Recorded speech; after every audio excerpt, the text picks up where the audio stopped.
tell you now a story of a land. Hopes were destroyed, but hopes remain great. I will read you now a poem of a land. The pain is sharp, but hopes remain great. Young men are in jails, massacre prevails, imagination fades, mother's tears always rain. I am Kashmir, I stand tall. I am Kashmir, I never fall. I am Kashmir, I stand tall. I am Kashmir, I never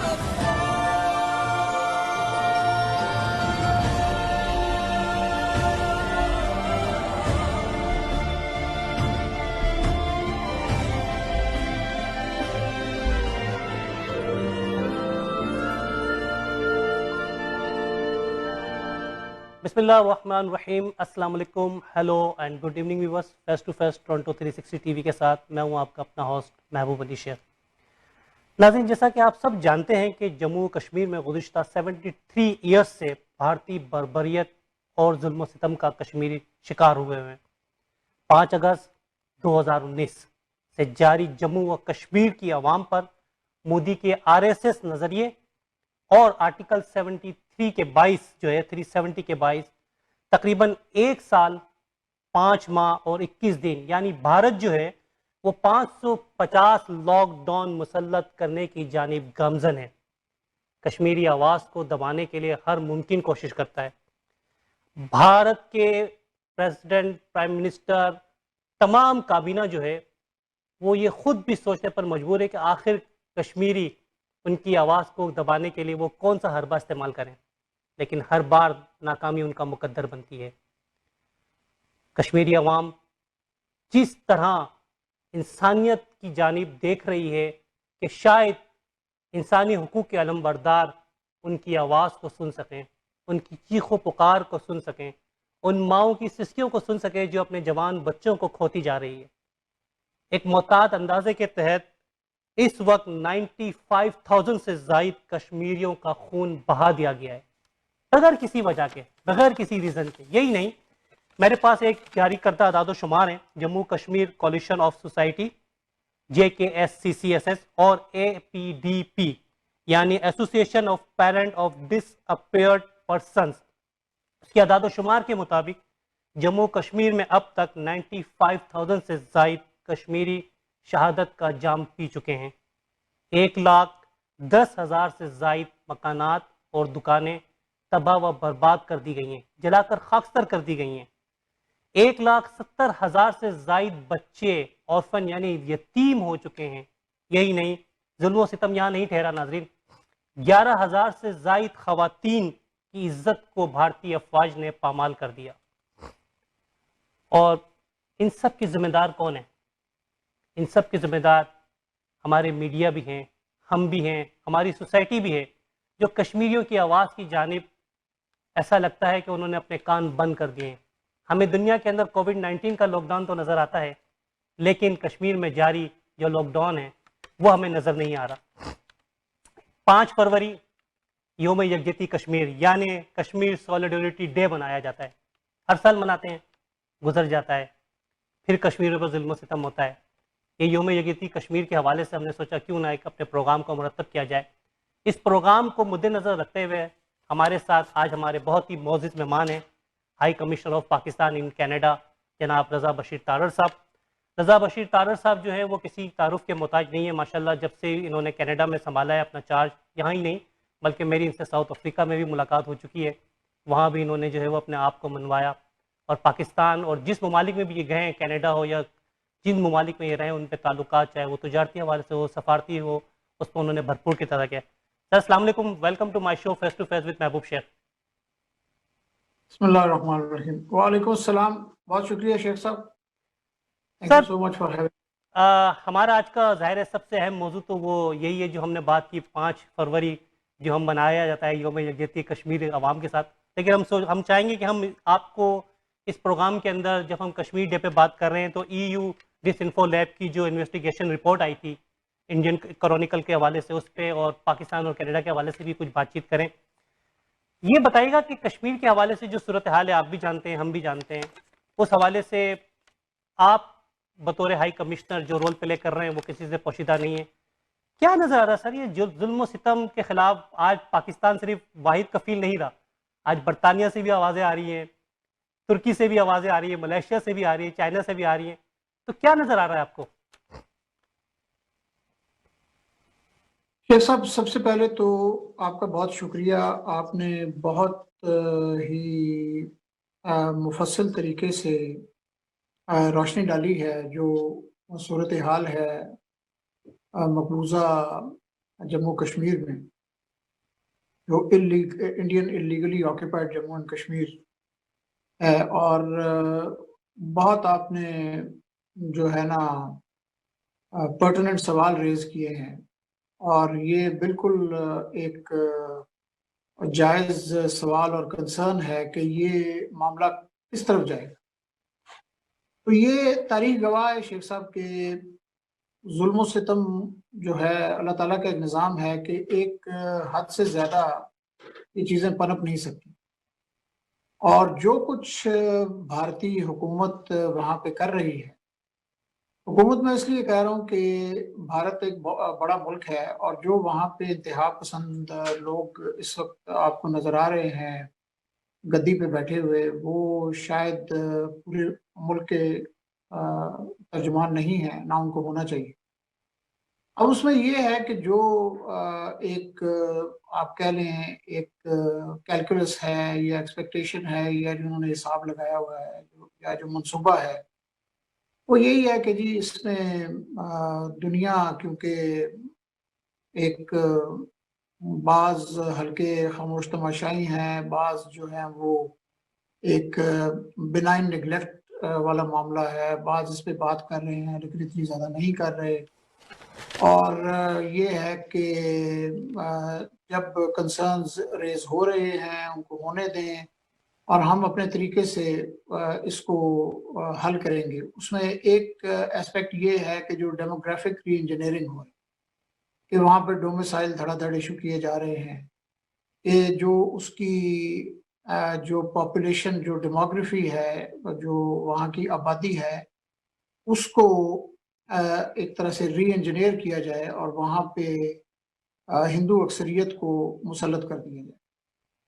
दूसरा ये है कि इस तरह से इतना बेरहमाना lockdown आपने खुद ये पॉइंट आउट किया है कि 550 दिन, बहुत ये इसको कहना आसान है लेकिन इसको महसूस करना एक इंतहाई जो है मुख्तलिफ बात। तो इस हालत में कश्मीरी रह रहे हैं, और उम्मीद ये है कि जो उनकी हिम्मत टूट जाएगी और फाइनली फिर मामलात हमारी मर्जी के मुताबिक।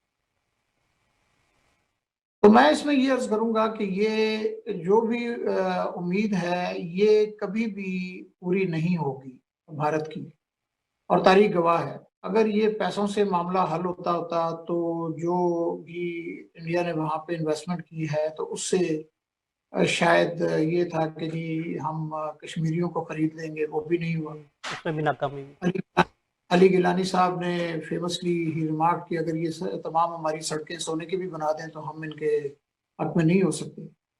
और जिस तरह के जुल्म ढाए गए हैं उसके बाद मैं समझता हूँ कि रिकन्सिलिएशन बहुत मुश्किल होता है। एक ट्रॉमा होता है ना जो इस तरह की रिप्रेशन से आता है जो पॉपुलेशन में। आपने खुद पॉइंट आउट किया है, आपने फिगर्स दिए हैं, मैं उसमें ये ऐड करता चलूं कि अभी जनवरी तक ये फिगर बढ़ के जो अमवात का जो शहादतों का फिगर है वो जनवरी तक 2021 तक 1 लाख से ज्यादा हो चुका है। और उसमें फिर वो जो कस्टोडियल किलिंग्स हैं, रेप के केसेस हैं, rape as an instrument of war, तो ये तमाम चीज़ें जो हैं, ये बेसिकली कश्मीरियों की विल को तोड़ने के लिए। लेकिन ये दुनिया देख रही है और हम तो पाकिस्तान से फर्स्ट हैंड देख रहे हैं कि कश्मीरी, और मैं उनको खराज तहसीन पेश करता हूँ, सलूट करता हूँ इन बहादुर हमारे जो बहन और भाई हैं वहाँ पे, कि उनकी हिम्मत नहीं टूट रही और इंशाल्लाह नहीं टूटेगी। और जो मर्जी चाहे इसमें सदियां भी लग जाएं, ये स्ट्रगल चलता रहेगा। पाकिस्तान भी अपनी जो सिफारती और इखलाकी मदद है वो जारी रखेगा और हर फोरम पे हम इसको उठाएंगे।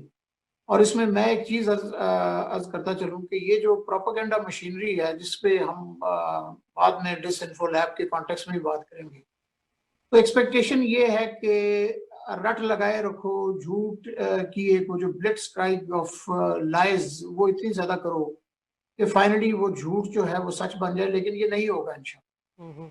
और इसमें ये है कि एक इसमें तरीका ये भी होता है साइ ऑप्स में कि लोगों को ये एहसास दिलाया जाए कि जी ये जो आप कह रहे हैं ये फ्यूटाइल है। जिस तरह होगा ना, आपने भी ये बात सुनी होगी, हम भी सुनते हैं खासतौर पे दूसरे ममालिक में, कि अच्छा जी अब तक क्या हो गया है, 70 साल से ज्यादा हो गया, मामला वहीं का वहीं है, कोई हल नहीं है। तो ये मैं अर्ज करूं कि जो राइटियसनेस ऑफ द कॉज है जो कश्मीरियों की, वो इतनी खालिस है, इतनी प्योर है कि उसमें ये सवाल पैदा नहीं होना चाहिए कि जी कुछ हुआ या नहीं हुआ। अगर नहीं भी हो रहा ऑन ग्राउंड तो इस पे स्ट्रगल जारी रहना चाहिए और उसकी जो मॉरल डायमेंशन है, जो उसकी एथिकल डायमेंशन है, उसको जो उसकी ह्यूमैनिटेरियन डायमेंशन है, उसको पाकिस्तान ने तो खैर कभी भी इग्नोर नहीं किया, लेकिन अब दुनिया भी जाग गई है। और वो जो एक मलम्मा था भारत का, शाइनिंग इंडिया और जनाब सेकुलरिज्म, और जो आप मुख्तलिफ इमेजेस देखते थे कि जी हम अमन के दाई हैं और हम अमन की आशा रखते हैं, वो सब कलई खुल गई है और दुनिया देख रही है। और उसमें पाकिस्तान की जो पोजीशन है वो विंडिकेट हुई है। तो इंशाल्लाह ये तगोदौ जारी रहेगी, ये ख़त्म नहीं होगी। और इसमें ये भी मैं अर्ज कर दूं कि पाकिस्तान एक जिम्मेदार रियासत की हैसियत से पूरा इदराक रखता है कि एक न्यूक्लियर आर्म्ड जो रीजन है उसमें किसी किस्म की कॉन्फ्लिग्रेशन के क्या नताइज मुरतब हो सकते हैं, क्या उसकी क्या इम्प्लीकेशंस हैं। मैंने कुछ अर्सा पहले एक अपने इंटरव्यू में ये चीज़ पॉइंट आउट की थी कि कोई भी कॉन्फ्लिग्रेशन जो है साउथ एशिया में, उसकी ग्लोबल रेमिफिकेशन है। और यहाँ पे फिर रोल आता है जो जिम्मेदार जो प्लेयर्स हैं, responsible players in the international system, like Canada की बड़ी प्री एमिनेंट पोजिशन है। और फिर कनाडा के अंदर जो ओपिनियन मेकर्स हैं लाइक योर गुड सेल्फ, और जो एकेडमिशियंस हैं, पॉलिटिशियंस हैं, हम उनके साथ राब्ते में भी रहते हैं। मैं उनको I reach out to them, I write to them, और काफ़ी हमें वहाँ से अच्छी रिस्पांस भी मिलती है। तो ये एक जिम्मेदारी बनती है कि इसको ये ना समझा जाए कि ये कोई एक दूर दराज कोई चीज़ है और इसका हमारे पर असर नहीं हो। कोई भी चीज़ जो दुनिया के किसी कोने में होती है, और ये एक ऐसा कोना है कि जो बड़ा पॉपुलस है। आप ज़रा आबादी का हिसाब लगाएं कि वहाँ पे पाकिस्तान की, इंडिया की कितनी आबादी है, फिर रीजन की कितनी, और स्टेक्स कितने हाई हैं। तो इसमें ये नहीं है कि इसको जो है वो मोदी साहब की पब्लिक रिलेशंस सक्सेस के ऊपर छोड़ दिया जाए कि क्योंकि he wants to act tough and he wants to appear to be a champion of extremism. So we should let him have a field day and run roughshod over the dead bodies and aspirations of the poor Kashmiris.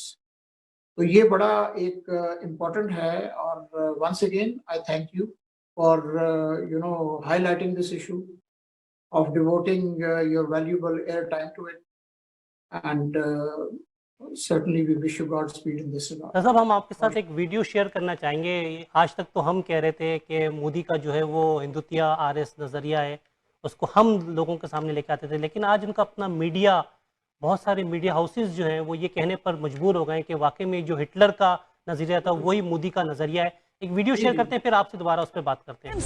has now put up posters depicting Narendra Modi as Hitler. Who's the Hitler? Comes from this RSS fascist formation. They carry the swastika. They believe in Hitler's ideas of supremacism. Mumbai की mayor ने PM Modi पर बड़ा बयान दिया है। स्नेहल आम्बेकर ने PM Modi की तुलना जर्मनी के तानाशाह हिटलर से की है। उनका जो ये जुमला अच्छे दिन आने वाले हैं, हिटलर का जो कैंपेन था उसमें भी बेटर टुमारो।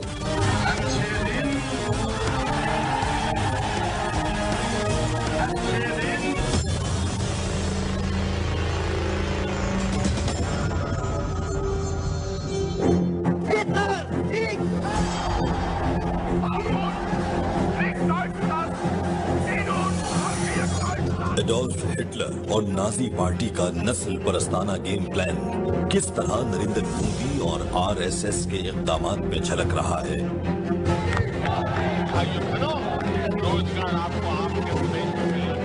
कदम कदम पर जा बजा झलकने वाली हैरत अंगेज ममासिलत आलमी अमन के दावेदारों को एक और हिटलर और नाजी पार्टी की तरफ मुतवज्जे कर रही है।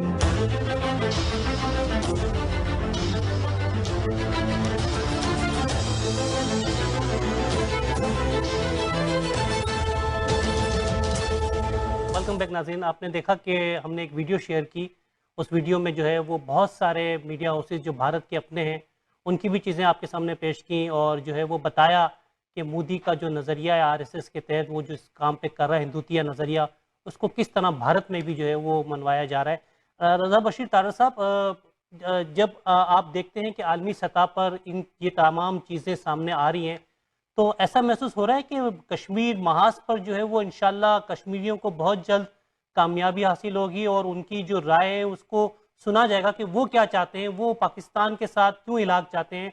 ये पाकिस्तान की तरफ से तो नहीं है, तो बल्कि कश्मीरी आवाम की आवाज़ है कि वो पाकिस्तान से इलाक़ चाहते हैं। तो ये आपको लगता है कि इंटरनेशनल सतह पर जो है वो बहुत जल्द इसकी चीज़ें सामने आ जाएंगी?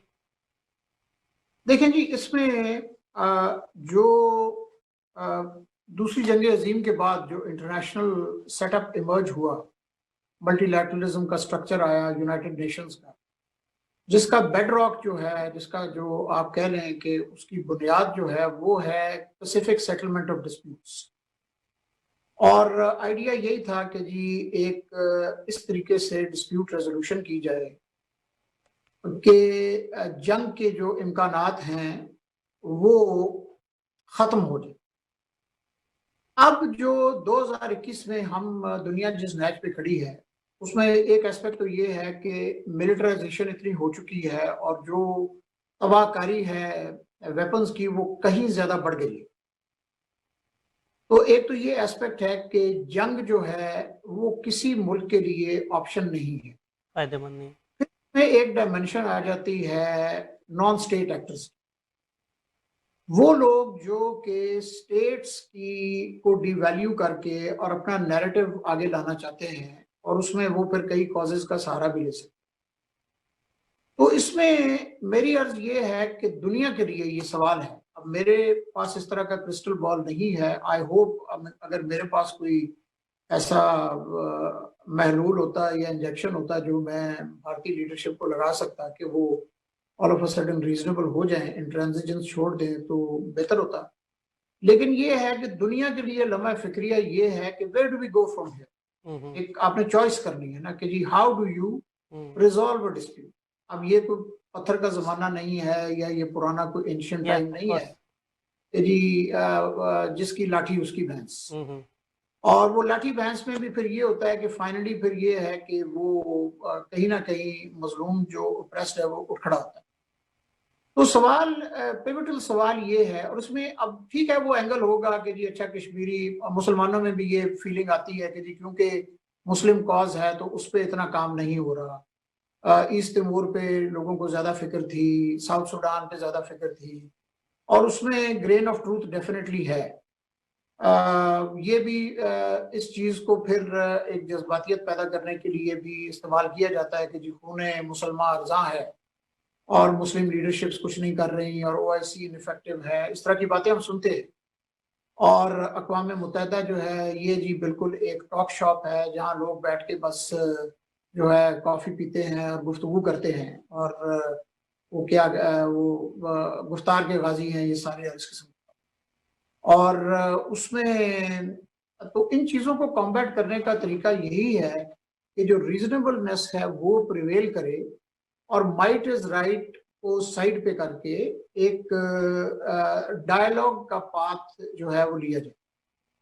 तो इसमें हमें तो पूरी उम्मीद है जी कि क्योंकि फ्रैंकली इंडिया का केस है ही नहीं, कमजोर भी नहीं है। कमजोर तो एक होता है ना कि चले आप लड़ सकते हैं केस, उनका सिरे से केस है ही नहीं।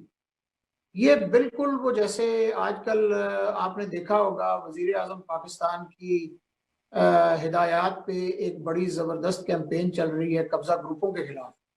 तो India is the worst form of a कब्जा ग्रुप, वो जैसे होता है ना कि गासिबाना कब्जा, और उसमें किसी किस्म की उनके लिए वो नहीं है कोई कॉन्सोलेशन के, कोई होता है ना कि जी कश्मीरी उनके हक में हो गए हैं या उनको खरीद लिया गया है।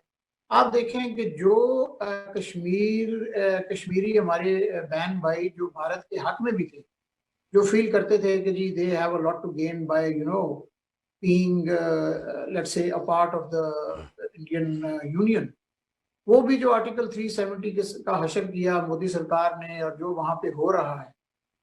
और फिर वो इसमें ये डवटेल ये भी चीज होती है कि जो अभी वहां किसानों के साथ जो प्रोटेस्ट हो रहा है, पूरी दुनिया में हो रही है।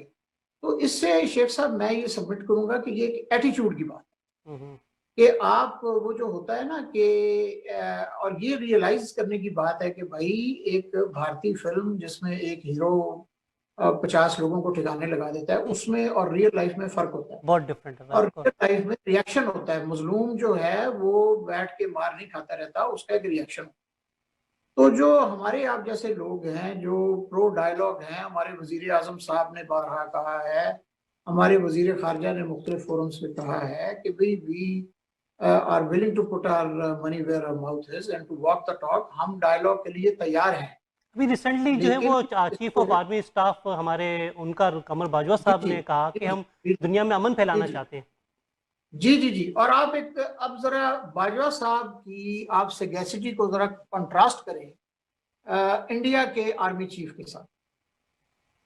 बाजवा साहब क्योंकि एक सीरियस स्ट्रेटेजिक थिंकर हैं, आप कोई इंस्टेंस दिखा दें कि पाकिस्तान की मिलिट्री या सिविलियन लीडरशिप ने कोई अनरीजनेबल या इलॉजिकल बयान दिया हो कि जैसे जी हमारे पास इतने एटमी हथियार हैं और हम ये कर देंगे और वो कर देंगे, कभी आप नहीं सुनेंगे।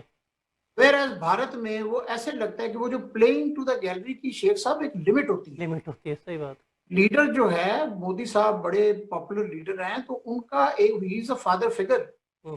तो फादर का ये काम नहीं होता कि बच्चों को कहना कि बेटा ये उठाओ बंदूक पिस्तौल उठाओ और सारे हमसायों को ढेर कर दो। वो एक वॉइस ऑफ रीजन बनता है।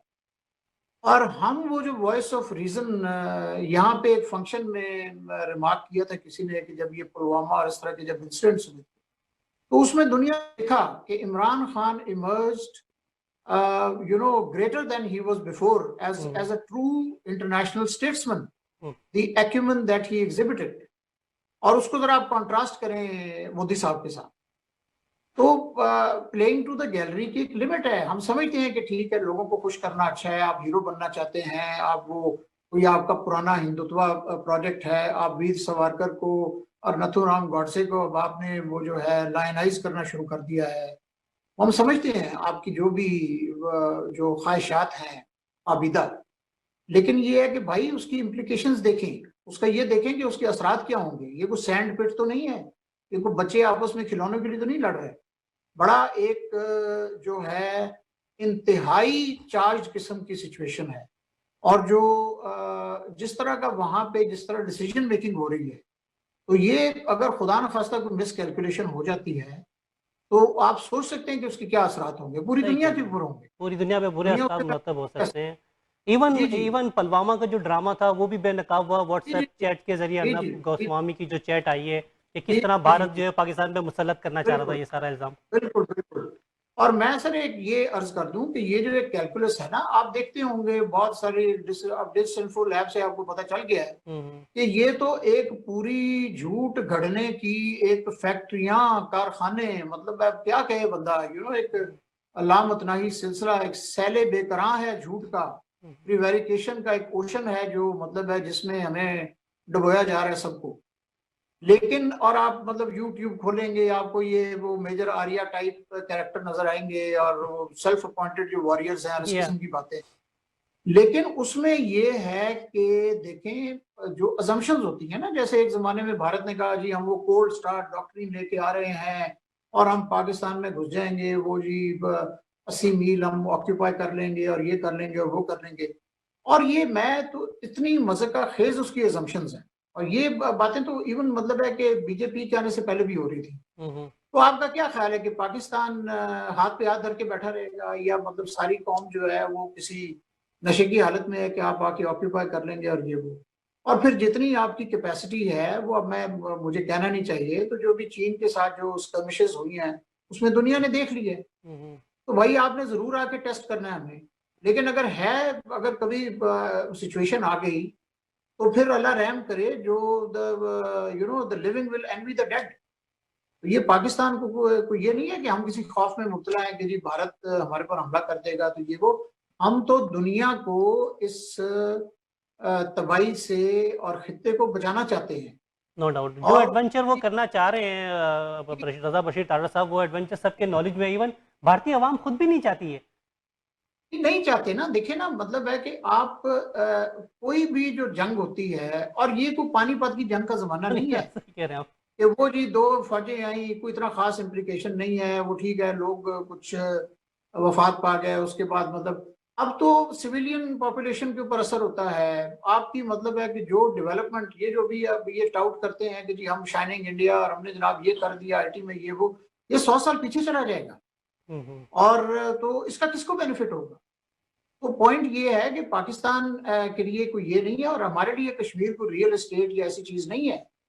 हम तो ये देख रहे हैं कि जी जब खवातीन को उनकी असमत दरी की जा रही है क्योंकि वो मुसलमान हैं, मुसलमान हम इसलिए कह रहे हैं ना क्योंकि बाकी हिंदू औरतों के साथ तो ये चीज नहीं हो रही। बच्चों को अंधा किया जा रहा है, उनको अगवा किया जा रहा है, उनको बगैर मतलब है कि ट्रायल के। तो ये क्या दुनिया ने, क्या इंडिया के लिए उसकी कमर्शियल वायबिलिटी की वजह से एक आपने वो मतलब है कि एक बबल क्रिएट कर दिया कि जी इसके अंदर आप जो मर्जी तबाही मचाएं, हम आपको नहीं पूछें। तो ये कितनी देर चलेगा? तो ये बेसिक एक सेंट्रल सवाल है, और ये ऐसा सवाल है, देखें पाकिस्तान ने आज तक किसी सवाल को शर्त नहीं किया। जब हमारे ऊपर क्रिटिसिज्म होता है, आपको पता है कनाडा से भी होता है बाज इश्यूज के ऊपर, और हम बड़ी खंदा पेशानी से उन इश्यूज को एड्रेस करते हैं। हमने कभी किसी को ये नहीं कहा कि जाओ अपना काम करो। आपको पता है ना, ये आसिया बीबी और दूसरे मामलात में और भी कई मामला जिसमें बड़ा क्रिटिसिज्म, लेकिन हम बिल्कुल माथे पे बल डाले बगैर उसका जवाब देते। और इंडिया में टॉलरेंस का ये हाल है। अब यानी एक तरफ आप वो मतलब है कि स्टैंडर्ड बेरर बनते हैं टॉलरेंस के, और जी लार्जेस्ट डेमोक्रेसी, तो डेमोक्रेसी तो होती है अबाउट डायलॉग एंड टॉलरेंस है। तो अब आपने अगर मतलब है कि ये फार्मर्स प्रोटेस्ट में देखिए कि जो गुलूकार हैं वो मजबूर हो गए उस पर कॉमेंट करने को, और वहाँ जो आपका जो है वो फेनेटिक ब्रिगेड जो है वो कह रहे हैं अच्छा जी वो रिहाना ने कहा है, वो ये मुसलमान तो नहीं है, ये कोई मतलब कितनी ये रिडिकुलस बात है।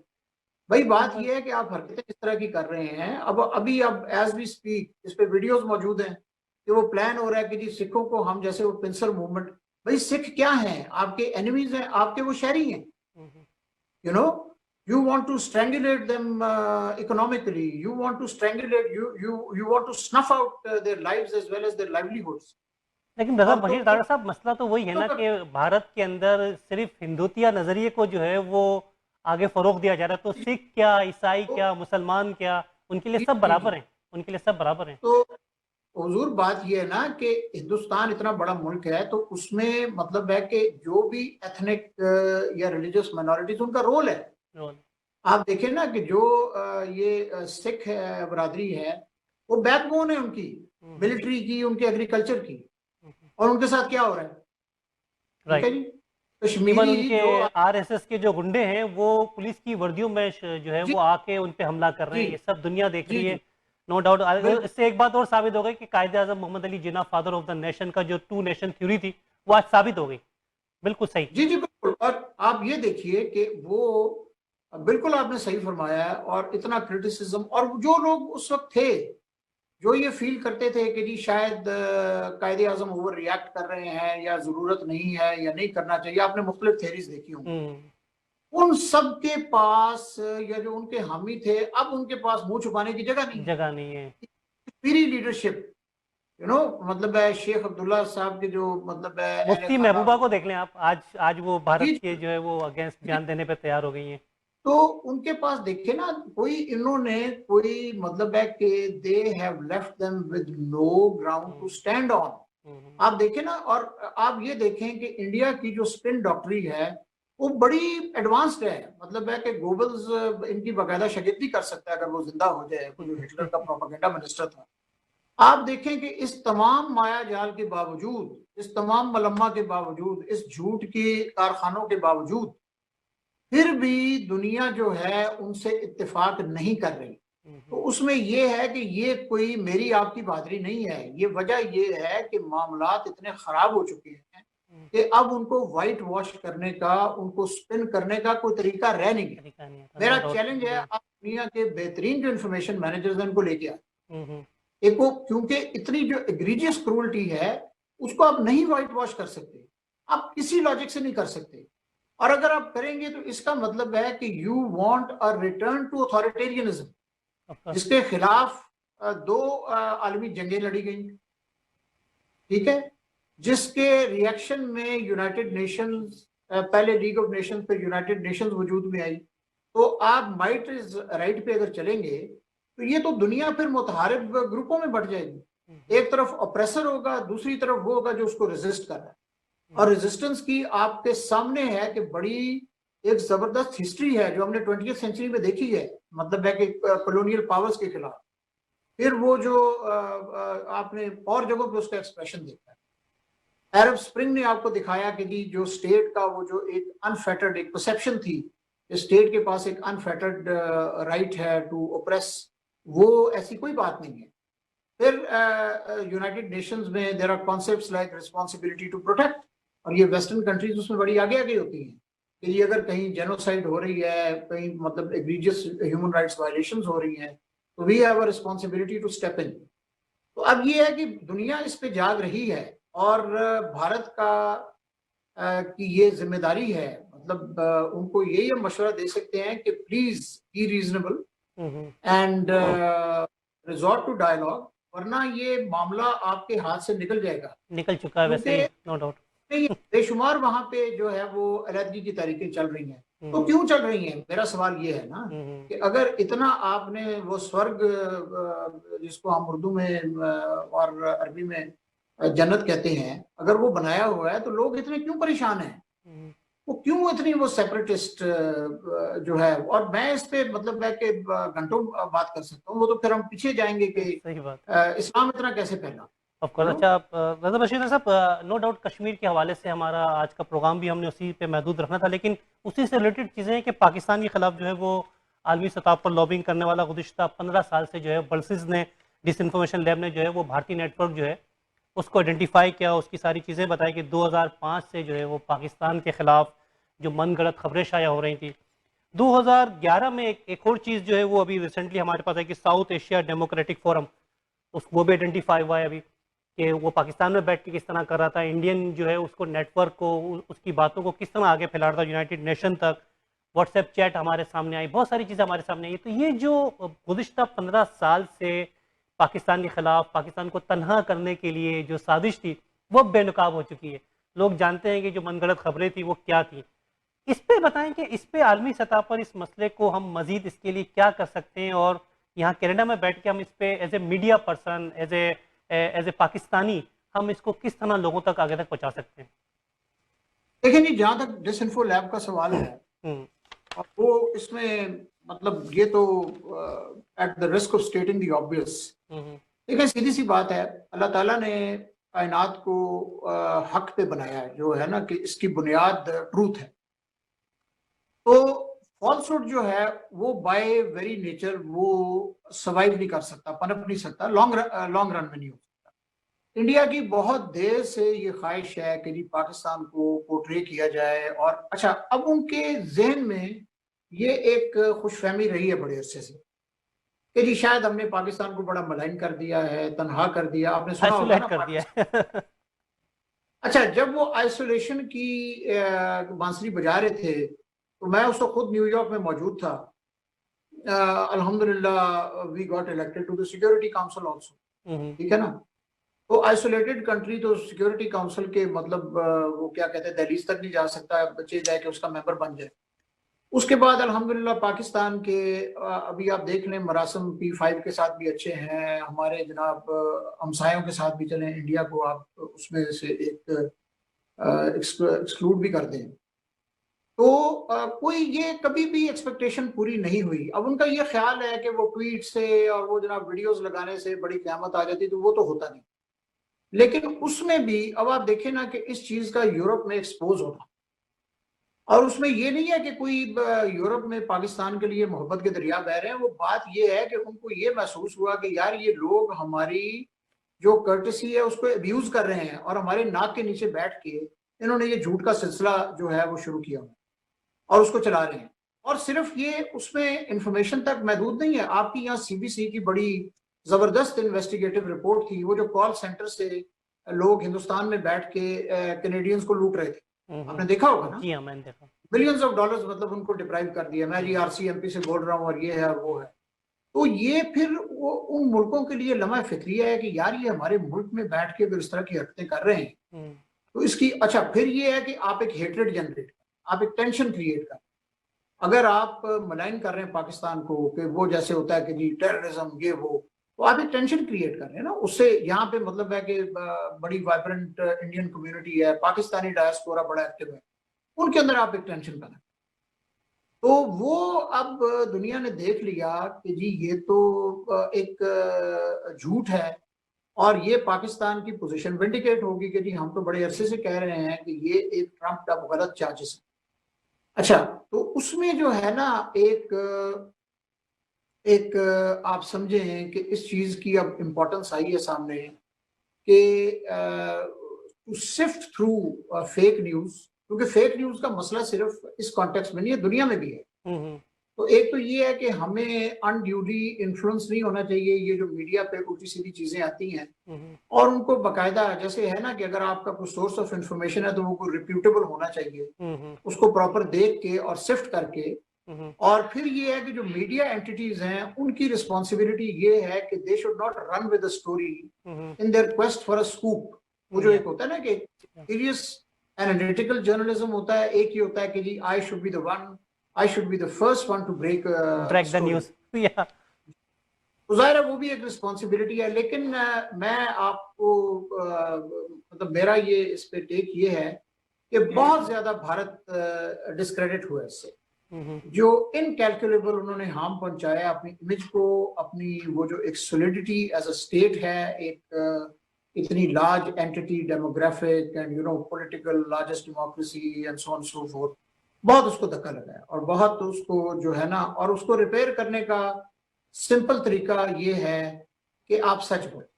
उसको रिपेयर करने का ये तरीका नहीं है कि आप और ज्यादा अय्यारी से झूठ बोलना शुरू करें। आप कहें ओहो पिछली दफा मैं इस वजह से पकड़ा गया था, अब मैं वो लूप होल कवर कर लूं, क्योंकि झूठ के पाँव नहीं है, अवेयरनेस बढ़ गई, मल्टीपल सोर्सेज हैं वेरीफाई करने की। अब देखें ना, सिंपल सी बात है, आप कह रहे हैं जी कि हमने जनाब हमला किया और पाकिस्तानी टेरिटरी में हमने जनाब इतने कैंप जो हैं वो तबाह कर दिए।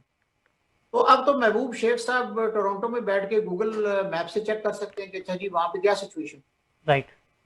ये कोई वो तो नहीं है ना कि जी only source of information is not Akashvani और दूरदर्शन केंद्र और मोदी फैक्ट्री। तो सोफिस्टिकेशन बढ़ गई है। जो आप देखें कि एंड्रॉयड यूजर्स कितने हैं, मतलब पाकिस्तान में जो है 80 मिलियन से ज्यादा एंड्रॉयड यूजर, अवेयरनेस बढ़ गई है। तो हमें इस बात का इदराक है, हमारी हुकूमत को तो पता है, हम तो झूठ नहीं बोलते अपने लोगों के साथ, and we give it the way it is. लेकिन वो जो एक माया जाल है वो हिंदुस्तान का, तो अब वो जो लोग उनके वेल विशर हैं वो भी ताड़ गए हैं कि भाई ये तो मतलब मुनासिब जो है ना ये नहीं है। तो इसलिए अगेन मतलब हमारी यही अपील है कि dialogue should prevail. Diplomacy through social media, through this infantile intimidation नहीं होनी चाहिए। स्टेट क्राफ्ट बड़ा सीरियस मामला है, इंटरनेशनल रिलेशंस बहुत सीरियस मामला है, और इसलिए एक जो है ना let sanity prevail, cool heads, और एक level headed approach to dispute resolution and pacific settlement. Thank you so much Raza Bashir. Tarar साहब हमारे साथ मौजूद है। नाज़रीन, दुनिया के सोए हुए ज़मीर को जो है वो इस वक्त जगाने की अशद ज़रूरत है। योम यकजहती कश्मीर सिर्फ 5 फरवरी तक ही नहीं होनी चाहिए, पूरा साल जारी रहना चाहिए। हमें बताना चाहिए दुनिया को कि दुनिया में भारत जो है वो किस तर्ज पर, किस पॉलिसी के तहत, हिंदुत्व नज़रिए के तहत कश्मीरी आवाम के ऊपर जुल्म सितम कर रही है। वहाँ की आवाम, एक तो कोरोना, दूसरा लॉकडाउन। ये लॉकडाउन 550 डेज़ कोई मामूली बात नहीं है।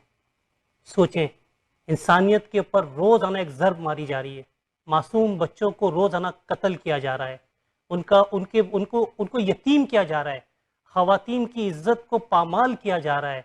क्या दुनिया से इंसाफ ख़त्म हो चुका है? क्या दुनिया कश्मीरी आवाम की आवाज़ उनके कानों तक नहीं पहुँच रही? एज ए मीडिया पर्सन मेरा और हम सब का ये फ़र्ज़ है कि हम इस सिलसिले को अपने प्रोग्रामों के अंदर जारी रखें।